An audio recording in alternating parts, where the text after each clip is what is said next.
আসসালামু আলাইকুম দর্শক, আশরাফ গার্ডেন্সে আপনাদেরকে স্বাগত। সকলে কেমন আছেন? আশা করি সকলে ভালো আছেন। আলহামদুলিল্লাহ, আমিও অনেক ভালো আছি। তো আপনাদের সামনে আজকে আরও একটি নতুন ভিডিও নিয়ে এসেছি।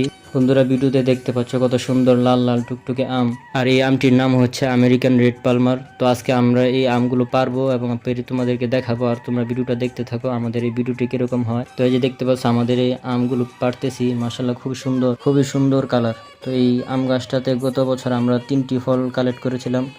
এবছর আমরা প্রায় 12টি ফলের মতো মাশাআল্লাহ পেকে গেছে, আর বাকি অনেক ফলই ঝরে গেছে ঝড় বৃষ্টির কারণে, কাঁচা কাঁচা ফল ঝরে গেছে। তো বন্ধুরা, তোমাদের কার কার বাড়িতে এরকম সুন্দর এই আমেরিকান জাতটা আছে তোমরা অবশ্যই কমেন্ট করে আমাকে জানাবা। তো বন্ধুরা, তোমরা কে কোন জায়গা থেকে ভিডিওটি দেখতেছো অবশ্যই আমাকে কমেন্ট করে জানাবা। তো বন্ধুরা, এই আমটি যদি তোমরা না খাও তাহলে বুঝতে পারবে না এটা কত সুন্দর সুস্বাদু এবং কি মিষ্টি গ্রান। তো বন্ধুরা, আজকে ভিডিওটি এ পর্যন্তই। দেখা হবে আরেকটি ভিডিও নিয়ে। আল্লাহ হাফেজ।